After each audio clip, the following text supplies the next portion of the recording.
to begin. You're listening to MiRage Podcast Network, celebrating the culture of Chicanos and Latinos one story and voice at a time. Listen to more MiRage Podcast Network shows over at migrito.net.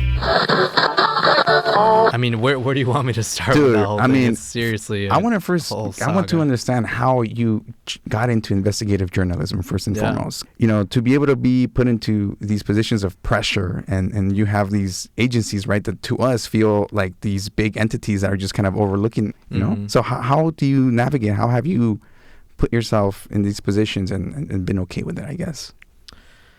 I mean, have I been okay with it? No. You know, there was a lot of trauma and anxiety that I had to go through at the hands of the city. But I would say therapy helped a lot. Yeah. Taking care of my mind, you know, having healthy coping mechanisms helped a lot. Mm-hmm. But I mean, how did I get to investigative reporting? I think it all really just kind of I think it came out of my photography because I was, you know, I've been a photographer for, I think, I don't even know how long, maybe 8 or 9 years at this point. And I started to take photojournalism a lot more seriously when Trump announced his presidency his candidacy back in 2016. And the protests that, you know, came out of that announcement is where I found myself for the first time feeling like, okay, like my photos have a purpose. My photos are going to document what it means to resist somebody like that coming to power, right? And so, you know, obviously he gets elected, and I think it really felt back then I was still in college, and it just felt like the world had changed, you know, when he got into office. And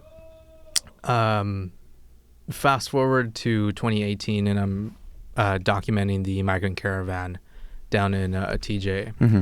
You know, the one with all the asylum seekers that came up north, pretty much like trying to escape the conditions in their countries. And I found myself just at that point really taking journalism a lot more seriously. Especially because I was working or covering communities that were extremely, extremely impacted and marginalized, and realized that, you know, the media, like the mainstream media, doesn't really give them agency to tell their own story. And so I started to really consider, like, you know, what it means to like be a storyteller through, you know, with a lens. And that's when I also first started writing. You know, I just started writing little blurbs on a blog that I had at the time, started writing on Instagram, you know, a lot more than just photo captions, you know. And so I was really just like fleshing out my storytelling style during that time. And then you know, I graduated in college that same year. And then fast forward to 2020, and then, you know, when the world shut down in March for the pandemic, as opposed, I didn't stay inside. I actually stayed out and documented food insecurity, and that's when I first started the documentary production team, the West Side Storytellers, and we've published a couple short stories, but they're all kind of told within the 2020 time period, where it was we have a story about a food bank and talking about food insecurity.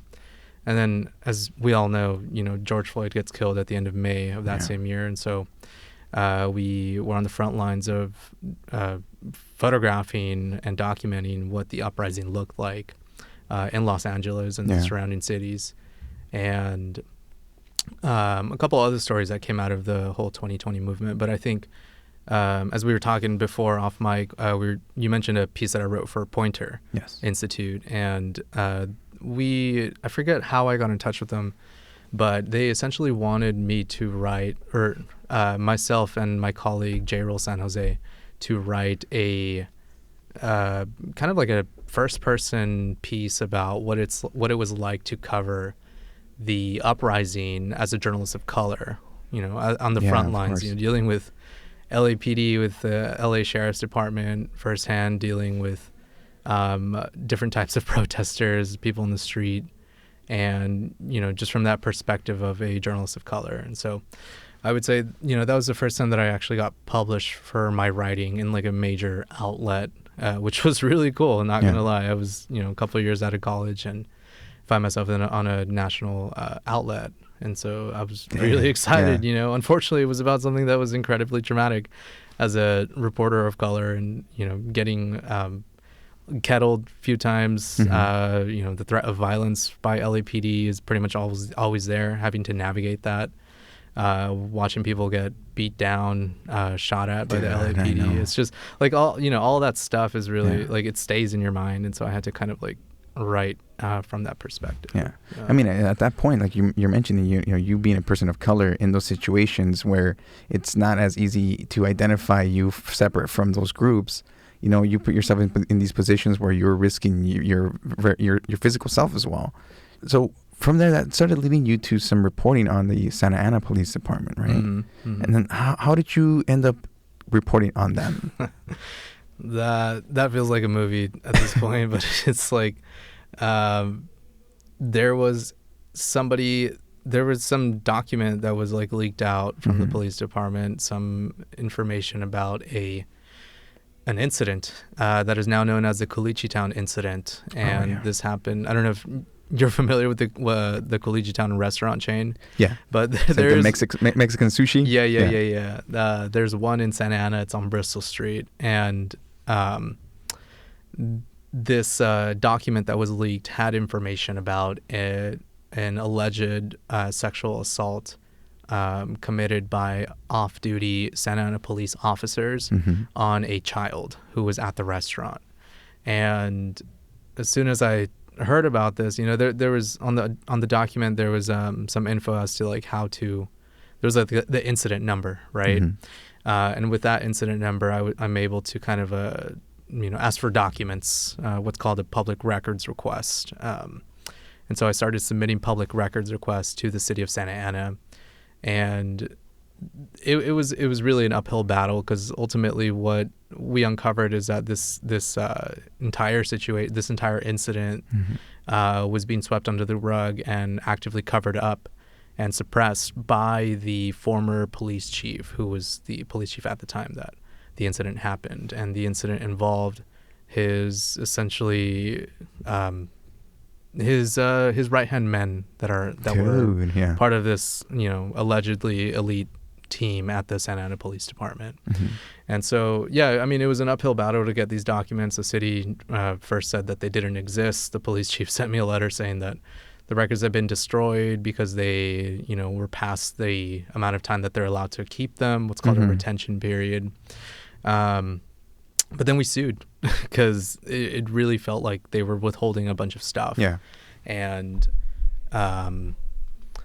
after that, they started producing the documents, within, I want to say a couple months or so. After we sued. Yeah. Of course. It's weird because the Public Records Act doesn't, it's interesting because like you can, if the agency is denying giving you any documents, you can straight up sue if you know they exist and if you know that they are public records.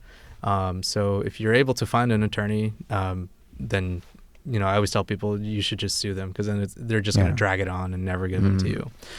Now, question: what is deemed a public record?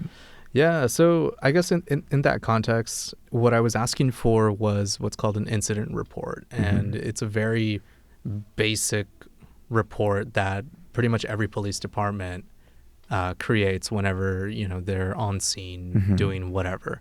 It could be from they get called to a bar fight that happens on a Friday night. They write an incident report. It says like this unit showed up. The small description like 2 guys fighting, and then it writes like the outcome like we gave one guy a ticket, we told another guy to go away, and it's kind of really basic stuff, right? So I was asking for an incident report and as well as the 911 audio for the people who called the cops on the off-duty cops who were committing, the alleged sexual assault. And that 911 audio, at first it came redacted. We kind of pushed back because they were basically trying to hide certain type of information that was contained within the 911 call. And so, my attorneys go back and forth with the city attorney and, through that process, we're able to get more information out of what's being released. So yeah, it's the incident report, the 911 call, and then what actually really helped was getting the body cam footage. And it's actually really difficult, in my opinion, to get body cam footage, and I think that is really a failure of like the body cam system that most police departments use. Because I mean, I don't know if you've had interactions with police or like you've seen interactions with police online where like, people say like, oh, something bad happens to a person and people are like, oh, just get the body cam footage. It's all going to show on there. We tend to think of body cams as like a vehicle for transparency or accountability for police departments. But even though they exist, even though that footage likely does exist, it's very, very hard to actually get your hands on it.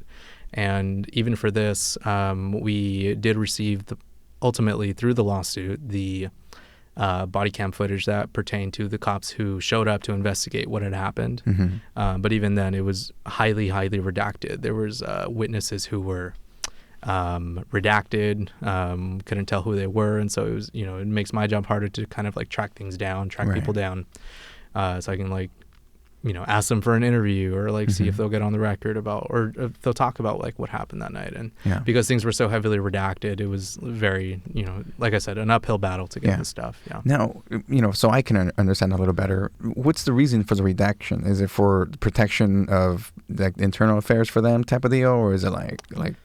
It could be different things. Internal affairs thing. I mean, it's hard to get a body cam footage file if there's an active internal affairs investigation at the time. Okay. So typically, you won't even get the file if there's still the active investigation. But afterwards, a redaction, I mean, it could be something like to protect the identity of a victim, which I think is a fair thing. There's also kind of like a boilerplate type of redaction that they say is it would be in the public's. It's not in the public's interest to release this information, and they get to actually decide what's in the public's interest, which is kind of a weird thing. These are not attorneys that are saying these things. These are your local police department, public records analysts that are determining these things. Yeah, that sounds like that doesn't make sense though, right? Like. I mean, that's an ongoing thing. I'm currently looking into this in the city of Santa Ana because there's a newly established civilian oversight commission for the police department. And police officers are essentially hijacking the complaint process for the commission, because when the commission was created, part of the thing was so that people could complain about police officers, but not directly to the police department. They could go to the civilian commission and submit their complaints, and they won't have to like deal with the cops directly. But what we've seen lately is that the cops are just taking the complaints that are being sent to the commission and investigating them as if they were sent to the police department directly. Oh my God. Shout out to Destiny Torres from Orange County Register for breaking that story too. It's crazy how, like, I mean, this is just one case, this is just one incident that you're talking about here. And the hundreds of thousands of stuff that goes on that we don't even know about, until like the story gets broken. Right now, you were telling me that a lot of the information, while it's being active, it's it's not available to the public unless you fight it. So does this become available after the case is done and closed already? Like, I mean, no, it's available as soon as the city cops it up. Okay. Yeah. Gotcha. So like when I got the files, theoretically, I could have just put them on YouTube and be like, here's the body cam for this incident. But I think as a reporter, kind of our job too is because like we get all this raw data, this raw footage, and there's no story there until we like get the pieces that create the story. You know what I'm saying? Like, because I could just post a body cam footage, but if a person has no idea what the incident even is, they're just gonna see like, oh, what's this cop at a restaurant? Why is he getting mad at a family that's there? Why is the family upset? Like, there's no context, and so so yeah, that's kind of in a very basic way of saying, like, the reporters just gather all the information and like get the story from that. I mean, I can also be wrong about what I'm about to drop here, but like if I remember clearly, the body cam stuff didn't become, air quotes, like a thing that every police across the country needed until maybe a couple of years ago, right? Like, it was like a air quote again, mandatory thing now. Sure.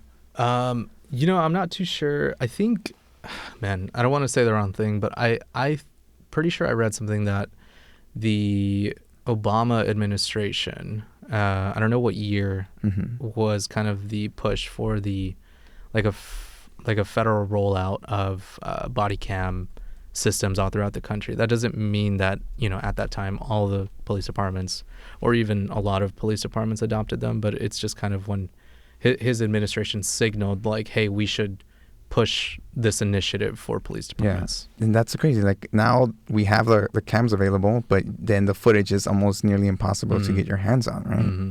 Yeah. So I mean, is there like any pushes for? I mean, I'm sure there is. Like, used to be more transparent about what's going on in this case. You know, I'm talking about East LA here. So you know, LAPD is one of the biggest. Well, East LA is policed by the sheriff's department. By the sheriff's department. Yeah. Okay. Yeah. Wait. So it's sheriff's department, and then LAPD is just Los Angeles, directly the city, right? Correct. Yeah. So the PD would just be the city proper, LA proper, and then the LA sheriffs would be like the unincorporated areas like East LA. Okay. It was just why you have sheriff gangs like the Banditos in the East LA sheriff station. So again, and that's just here in LA. You know, Santa Ana had like this thing going on too that I think you wrote about, right?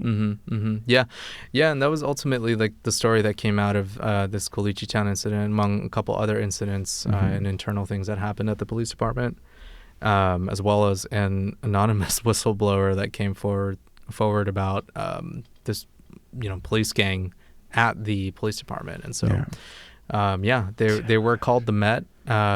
They had tattoos of a skull and had like a Latin phrase, odorem dum mituant, something like. I don't speak Latin, but that's just, you know, something like, so as long as they hate us, as long as they fear us or something, right? Is that the one?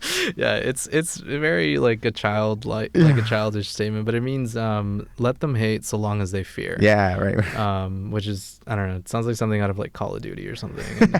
And, yeah, it's they had crazy. That, and they essentially the people part of that police gang were part of the Caliche Town incident. They were intimidating other officers from speaking out.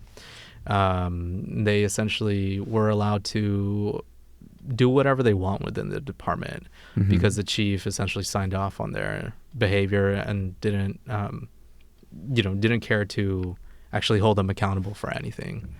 Yeah, and so this whistleblower was somebody who essentially saw that and was like, well, no, like, you know, here's this information, because I guess somebody had heard that I had gotten the files for the Caliche Town incident, and so I'm pretty sure that's what had happened. You know, this person's like, oh, well, let me reach out to this reporter who now has these files because he might find this other stuff about them interesting, and that's how I ended up getting the photos of the tattoo of their challenge coin, and as well as, you know, them throwing up gang signs. And it's crazy. And so what ended up being, if there was a resolution, like where did that leave off at? Yeah, so that was one of the main reasons that community was able to push for a civilian oversight commission. And so showing the misconduct of this police gang at the Santa Ana Police Department pretty much like brought forward this like environment where community now had like a very strong reason as to why a civilian oversight commission should be created. There were obviously there was a lot more effort, but I would say that it was kind of a catalyst for that effort as well. Nowadays, the Met actually got disbanded like 2 months ago, or sorry, back in May. Like so about 2 months ago. Yeah. It got disbanded by the city, and that I hear the officers have been kind of like reassigned and stuff. So just reassigned, not even like. Yeah, I mean, and these are some of these officers were the ones that were in this. That's correct. Yeah. Oh my God. Yeah. I mean, they just kind of shuffled them out. You know, didn't work out with their police gang, so you know they got to disband it. Officially it's like they want to use the funding for something else. But I mean, I think there's more there. I personally have not looked fully into it, but disbanding a so-called elite team for budget reasons doesn't seem good to me when the city, you know, every single time that they have police contract, like a contract with the police union, it gives them raises. And so, yeah.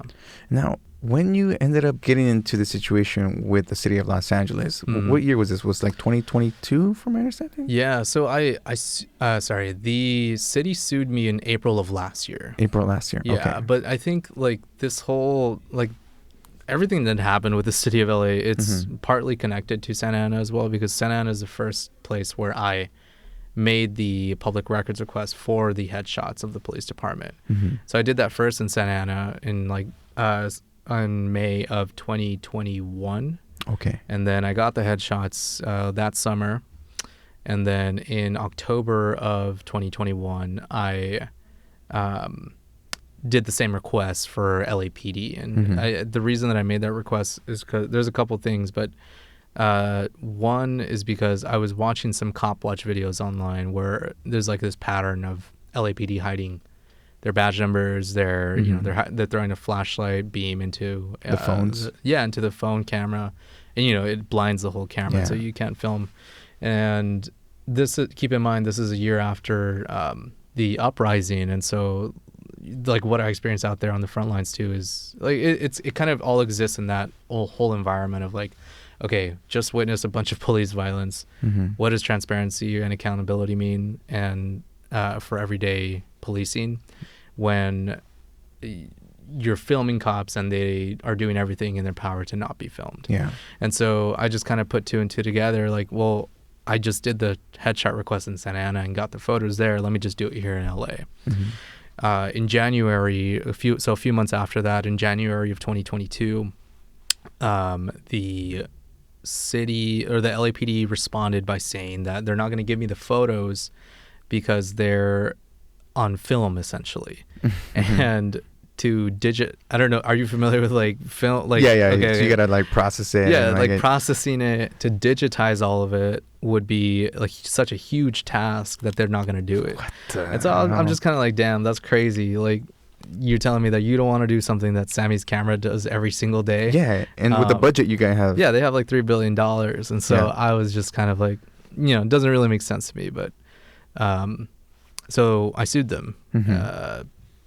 A few months after that, we filed the lawsuit, essentially saying, you can't withhold these photos because they're a public record. These are people that are on the streets every single day. Yeah. They're funded by the public, and there's no secrecy to these things.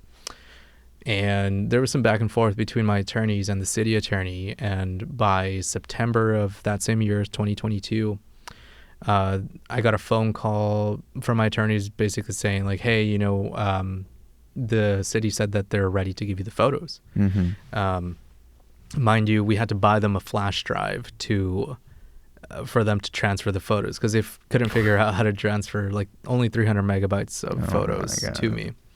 Yeah, it was okay, interesting. Yeah, it was really weird. I think it was like $13 or something like that that we had to front for that. But yeah, they told me they're ready to go pick up, and so I drove down to City Hall, waited outside of the city attorney's office. Some guy came out with a yellow manila envelope and just leaned over. I was sitting in my car, and he just like leaned over and he's like, "Are you Ben Camacho?" I'm like, "Yes." And he's like, "Here you go." And he just walked away. It was kind of weird. It was like, I'm a little sketched out, but I looked into the envelope, and it was the 'cause aside from the photos, I asked for a roster. So it was a printed roster of the over 9,000 LAPD officers. There was the flash drive. Damn, yeah. And there was a letter from the city attorney basically saying, this release satisfies our lawsuit, we're good. But there was a sentence in there that said something like, undercover officers have been redacted from this set. Yeah. And so that was September of 2022. I let my attorneys know, like, hey, we got everything. I think like we're good here, Later on, the Stop LAPD Spying Coalition, who created the Watch the Watchers website, hit me up asking for the photos because they were aware of the request. And so being no gatekeeper of what's a public record, I gave them the photos. That was sometime before March, because I remember in March of the following year, so March of last year now, there's the website that gets released. It's the Watch the Watchers. You can. It's like a database, yeah. It's a data, yeah. It's a free, searchable, super easy to use database of pretty much every single police officer that was included in that release, including their photo, their city email, their pay, etc. And I remember when that dropped, I think the next morning, the police union president, Jamie McBride, was on the news somewhere. I forget what he was on, but he was saying that it was one of the most. This isn't like his direct quote, but he was calling it like a data breach or security breach. Yeah, I did see that online. Yeah, just like a crazy thing that like really bad security issue for them that happened, and he was demanding to know how this could happen and all that stuff, and he's freaking out, and I'm looking at it, I'm like, this is crazy. Yeah. Yeah, he was just on damage control at that point. I mean, I would say he was on the attack at that point, because like he's saying, who did this? He was like pointing the finger at former Chief Moore, and then so he would go on to so the LA Police Union actually ended up suing the city, which is what set off the chain of events that I ended up getting wrapped up in. Oh, okay. Yeah, because I mean, ultimately, it was the city of Los Angeles who gave you that, right? And so where does their case start? Like they say that because you gave the information away and it got uploaded, that was like the whole air quotes reason for that, or what did they hang on to? They were saying that. Well, so they sued the city, basically demanding that the city do something about it. Try to fix this or mitigate whatever it is. And so I guess what the city understood from that was to turn around and sue the reporter and the activist coalition who received the photos, right? Yeah. Which is crazy, because what are they going to do? Censor the photos? Censor something that's already been blasted out online? It went viral for a few days. And frankly, I think Jamie McBride is one of the reasons it went viral too, because he wouldn't stop talking about it. And that's essentially what happened. They filed what's called a clawback lawsuit, or what they were calling a clawback lawsuit, to get these files back from the public domain, which is extremely, authoritarian to even think that you could do to a public record. So I want to go down a little bit on this rabbit hole on a personal level with you. Yeah. Like, what was going on through your mind the moment you found out that they were suing you? Just despair. Dude. I mean, I remember like the whole day is just burnt into my head, but it was the first week of April. Yeah. And so my attorney for the headshots case, I remember he texted me or something. He said like, hey, we saw like one of the city attorneys, they told us that we're getting sued. We had no idea. Like something like that. Like it was kind of just like a sidebar conversation. Oh my God. And then I was like, wait, what? And then he showed me the lawsuit, and I was like, okay, like this is real. Like I see my name right there. City of Los Angeles versus Ben Camacho and the Stop LAPD Spying Coalition. And my heart sunk. I was like, what is this? What does that even mean? Yeah. Like I didn't do anything wrong. I just asked for photos and they gave them to me. There's nothing there, And so, I let my colleagues at Knock LA know, like, hey, this lawsuit was just filed against me. I don't know what this means. Let's reach out to Susan, who was the attorney actually who ended up taking on my case pro bono. And so, we let her know, like, hey, this is this lawsuit. And she reviewed it. She was like, okay, let me talk to a couple other attorneys. Maybe we can meet tomorrow or something like that. And I think as like the news kind of like started to really break, because like there was like I was getting calls, there was like articles, and like the police union kept on talking, and this whole thing is going down, right? She ended up calling, my attorney ended up calling me, and she was just like, hey, let's can you meet tonight? somewhere near you. And I'm like, sure. So I ended up meeting with her and my editor at the time, Cerise Castle, who was also a huge support through that whole thing. And my attorney, Susan, essentially just like broke down the lawsuit and like what it means essentially. And she just told me like at the end something along the lines of like, the option is either you give the photos back and that's kind of it, but it also sets this precedent that like, the government, the city of LA can claw back public records or we fight it. And we fought it and we won. And you got sued twice, is that correct? Yeah, I got sued twice. That was insane. Yeah. The first lawsuit, it gets convoluted, but essentially we actually lost the first lawsuit in the local court. And so what I mean is that like there was 3 hearings last year for the censorship lawsuit. And the first 2, the city just never produced any admissible evidence as to, because sorry, I'm getting ahead of myself, but the city was essentially alleging that I was in wrongful possession of these photos and that they pose a danger because they allegedly had photos of undercover officers included in there.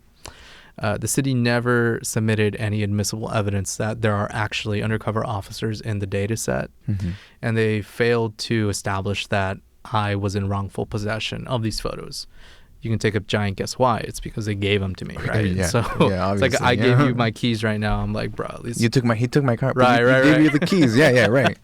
Right.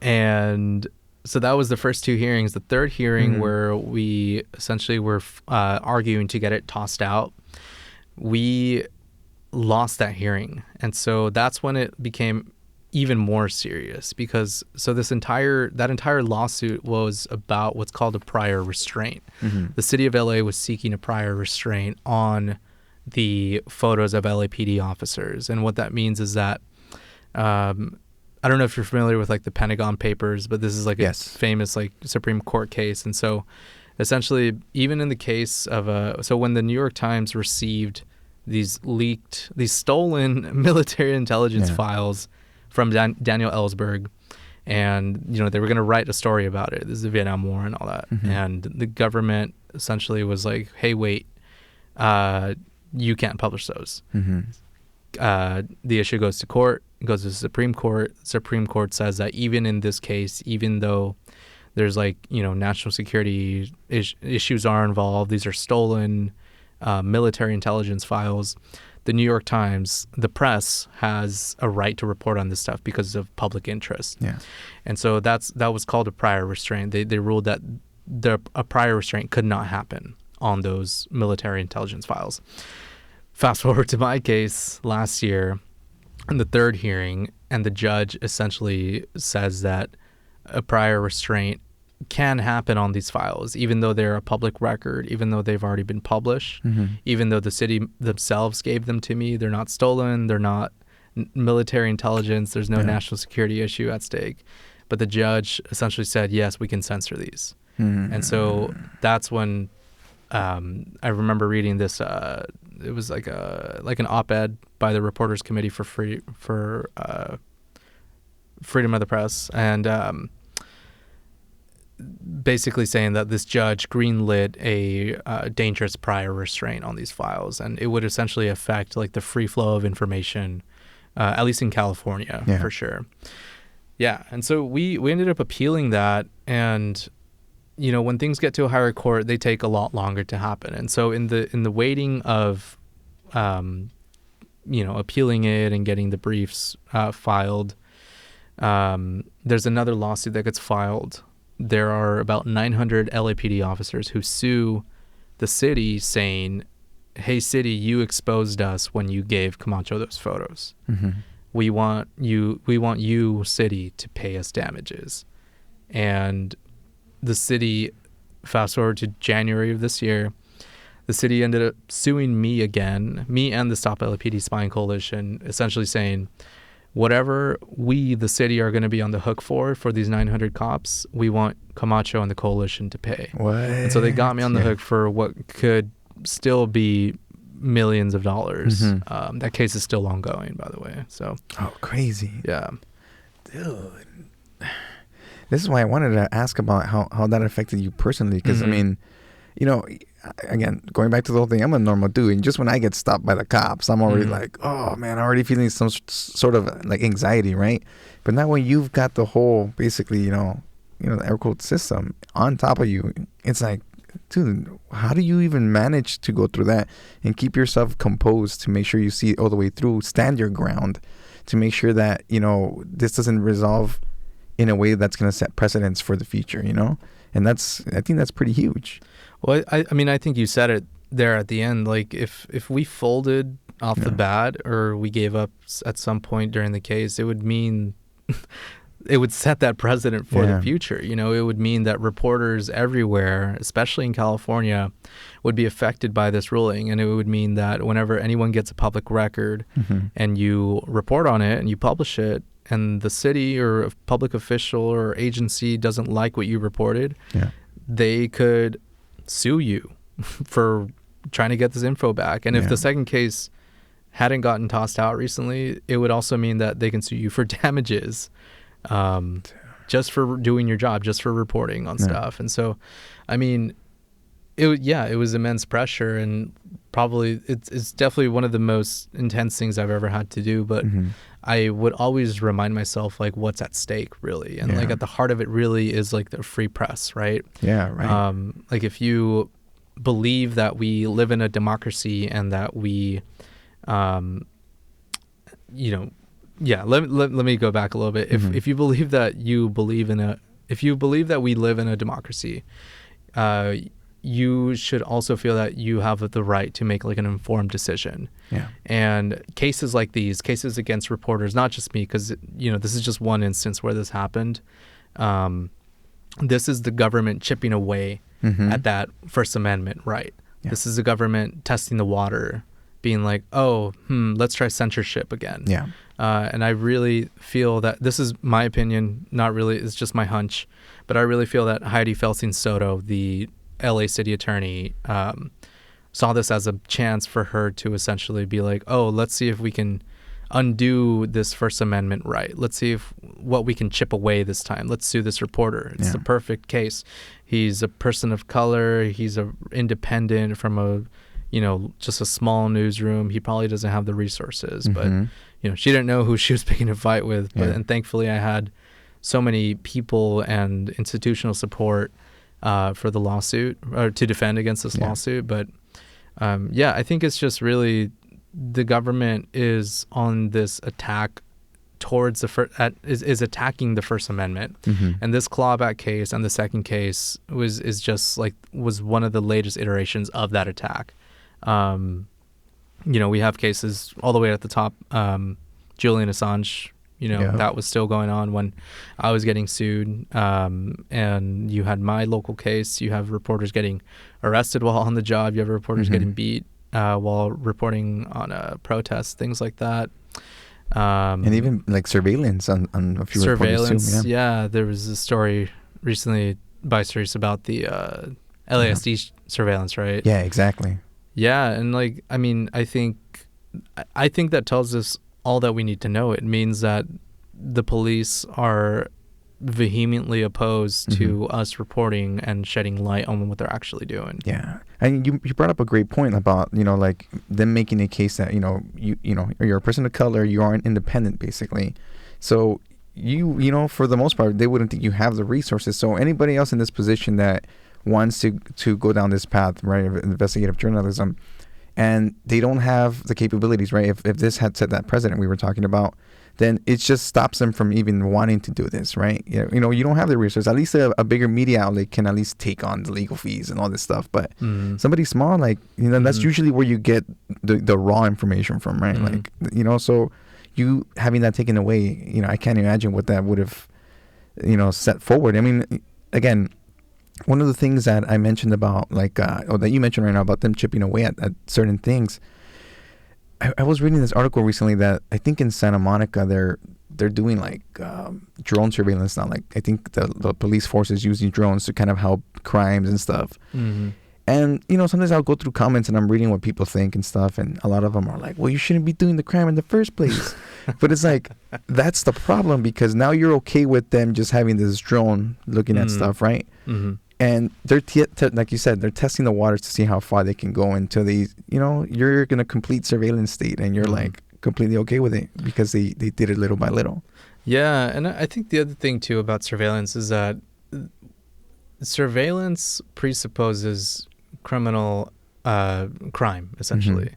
Whenever you're under surveillance, it means that they are essentially looking for the reason. Yeah. They're looking at you through the lens of criminalization. Mm-hmm. You're not a good person in those moments. They're like, oh, they're gonna wait for you to fuck up, to mess up. And so, I think that whenever we talk about surveillance, it's not just that, well, you shouldn't be doing the crime, you shouldn't be doing whatever you're doing. It just means like, I think that's kind of like a really bad way to think about it. Yeah. But I think what we should focus on is the fact that they can actually listen to or hear or see what you're doing through the lens of criminalization. Yeah. And I was looking into some other stuff. Same thing. It goes to say with like the social media posts, like, there's databases that are collecting all these posts to see, what type of level of enforcement they need to have at these places, how high it is in the list of potential harm or something. And it's like, why? Like, you really, I'll be sharing a lot of different things like, hey, people get together for certain protests or just get-togethers that kind of activate the community.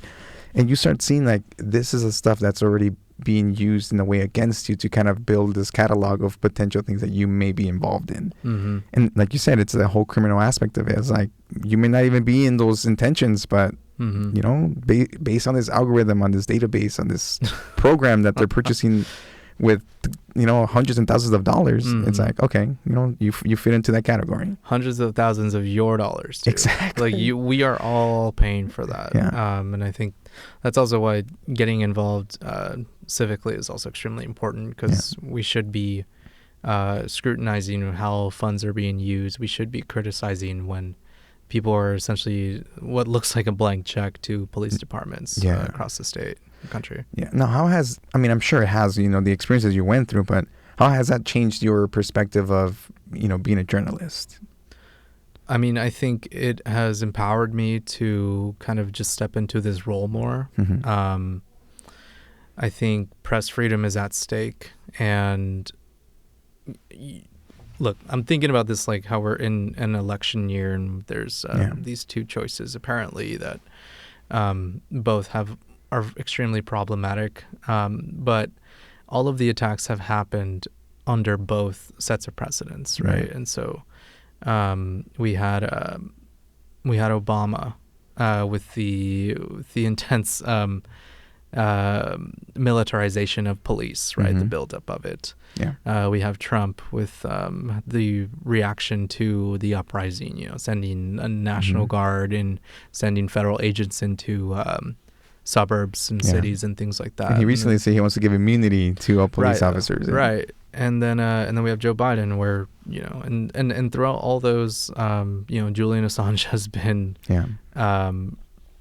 evading process, or in this case, right? And so, I don't think that we should look at the issue as like a partisan issue. I think we should look at, what reporters and the people should look at is that the state has an interest in surveilling us. The state has an interest in building up its police forces and giving them more power, because at the end of the day, if people aren't able to make informed decisions, then there's going to be less scrutiny on those in power. Yeah. And I think that's just like how I see my role as a reporter, being able to communicate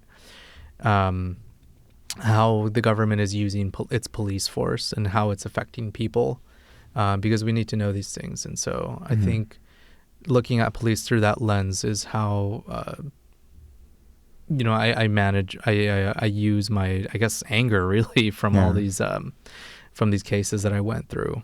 Yeah.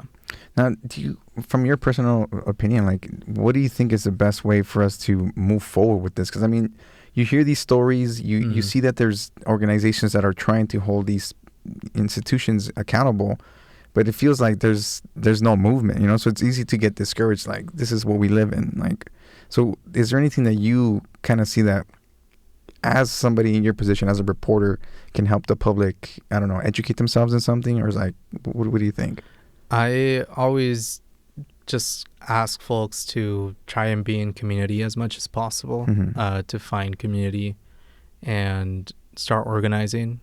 I think we have become very complacent with just, scrolling on endless apps and endless reels, etc. And it's very easy to feel like things cannot get better, will not get better, and there's nothing we can do. But I think that if you have community, if you find community, bring up these things with people, like in person, have talks about what you're seeing, whether it's Gaza or here in Los Angeles, with the police violence or displacement of people through gentrification. And just organizing, really. Yeah. Quick, interesting thing that I recently found out that I was kind of oblivious to was that, for a long time, I only found out when this whole situation in Gaza started coming up, is that, there's police officers, that are ranking officers, they go to Israel to learn certain tactics to kind of bring back to the States to get the people with, Yeah, and I think that kind of speaks to like the whole, like this police military industrial complex that is very just at the forefront of committing violence against the public. Yeah. Police, like state violence is definitely interconnected in the sense that it's the same tactics used in Israel or Gaza that are being used by LAPD or other departments that go train with them. It's the same tactics. It's the same instructors. And I think that we need to call it what it is, Yeah. Just to add to that, like, I don't think they use it anymore from my understanding, but there was this program that I came across. It's called Operation Laser and Predpool or something like that. Predpool, yeah. Predpool? Yeah, I think, so I don't know too much about it, but I know that it was like a predictive policing type of software, air quotes, predictive policing. Which you basically gather information for, police officers to, go to certain areas where they think the crime is going to happen and stuff. Again, but this goes back to the whole thing that a lot of these programs, I think one of the most recent ones that they pay like $200,000 a year as a subscription to have access to this program that I think was, if anything, developed in Israel as well, just to kind of surveillance. Oh yeah, cobwebs. Yeah, cobwebs. There you go. Yeah, and it's like we're being watched, man. It feels like the Eye of Sauron just at all times, I love Lord of the Rings. Just straight up. But that's how it feels. And again, if I learned anything in psychology, is that when you're being observed, you're gonna change. You're not gonna be at your full self. And what are you gonna do when you're you realize that you are being watched everywhere, it's going to change society in itself. Yeah. I mean, I encourage everyone who is listening to this right now should download the app Signal to communicate with your friends, your family, with your fellow organizers. Stop texting each other and use Signal. Turn on the encryption, stop using Facebook messaging. Use encrypted apps to communicate. Yeah, no, that's a big one. Even like browsers, like I've been using like DuckDuckGo, kind of getting the used to using like what are they called? VPNs, I think they're called. Yeah, VPNs. Yeah. Again, I'm not doing anything crazy, but just if you feel more in control over what you're, I guess, sharing online or going through. It's interesting that like I feel like privacy. People start talking about like, oh, I'm using VPN, and I feel like there's kind of this like tendency to think that, oh, why are they securing their, there's like this weird view of it. But I think we need to flip that and just make it normal to use encrypted apps because as we see, there's very huge abuses that both private and public sector is doing with all of our data that they're collecting through, non-encrypted apps, through non-encrypted web browsing. Mm-hmm. Yeah, no, I was actually reading that. I think nowadays it's easier for them to get your information because they found like some loophole that if they're going through like a data broker, they're able to get your information faster than, having to go through like warrants and all this stuff to get your personal info, Yeah. So that's like their workaround on that. So that's the crazy part because again, as technology increases or just kind of speeds up, the policies in place are still kind of like, they're just kind of making them up as it comes up. So you don't really have the time to really figure out what the outcomes are, the final outcomes or the long-term effects of this is going to be. And it's trippy, man. Yeah, I feel like the government is always just trying to catch up with the capabilities of the tech. So that's why we see those, there's no policy for whatever process. Yeah, man. Well, Ben, dude, thank you so much for taking me through this journey, man. That again, for the past few months that I've came across it, it's been like a roller coaster just from an outsider just to see what you're going through, and it's good that you're navigating through it.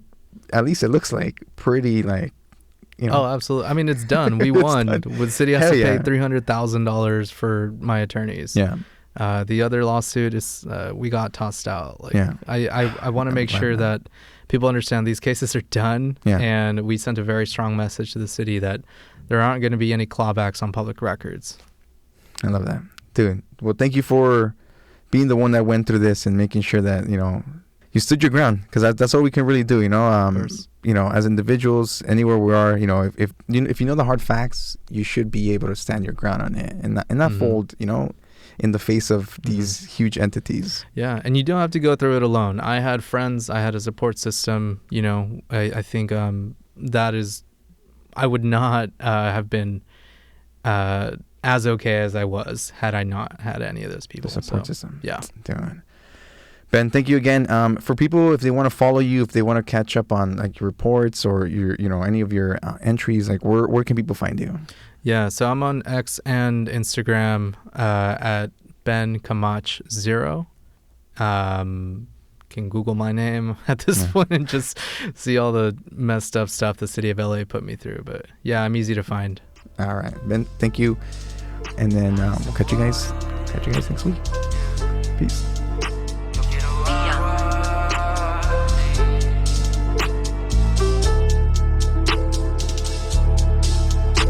As the temperature rises, all of the city been high. I've been feeling the pressure.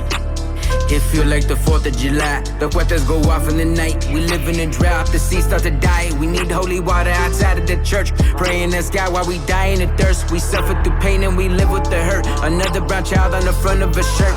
Ashes to ashes and dust to dust. The body returns to the earth. Señora, start crying the river. Fathers take shots to the liver. Poverty really a trigger. Kill our spirits so we're dead inside. Numb the pain, they kill our hide. Try to kill our pride. Won't see our side. Don't care who dies. Try to feed us life. These American guys won't see our side. Don't care who cries. They gentrify when they raise the price. Won't see our side. Don't care who dies. They feed us lies. These American guys won't see our side. Don't care who dies. They gentrify when they raise the price. I need some water. Feel like I'm Bobby Boucher. Yo quiero agua. Feel like I'm Bobby Boucher. I need some water. Feel like I'm Bobby Boucher. Yo quiero agua. Feel like I'm Bobby Boucher. Tryna balance my life like it's alkaline. Hydrate my body when I'm about to grind. Hydrate my body while I clear my mind. I'm cleansing my soul while I'm burning the sage. All of the pain beginning to fade. Me tomo mi agua, I'm healing my rage. These are the days we started to pray. Detox my body, I'm sipping on agua. Breaking the cycles, fell down to my father. Building this wealth, now I'm stacking the dollars. This wealth for generations. Heal our pain from desperation. We pray liberation. We pray for our patience. While we're medicated, yeah, we elevated. Now we elevated, now we're meditated. Now we break free from the matrix. We don't play for no minimum. We need more than basic. I won't ever stay complacent. If it don't make dollars, it don't make sense. I'm being the water like Bruce Lee. Breaking the the green like it's loose leaf. Killing my ego, this new piece. My parents never knew peace, so I'm breaking the chains for the new seats. Cleansing my spirit con agua bendita. Replenish my alma, I sip out the leader. Rid on my body of all this veneno. Pray for the souls que están en el cielo. Agua que quita el mal, agua que mata el sed, agua que mata el sed. I need some water. Feel like I'm Bobby Boucher. Yo quiero agua. Feel like I'm Bobby Boucher. I need some water. Feel like I'm Bobby Boucher. Yo quiero agua. Feel like I'm Bobby Boucher. I need some water. Yeah. Yo quiero agua. Sí. I need some water. Yeah. Yo quiero agua.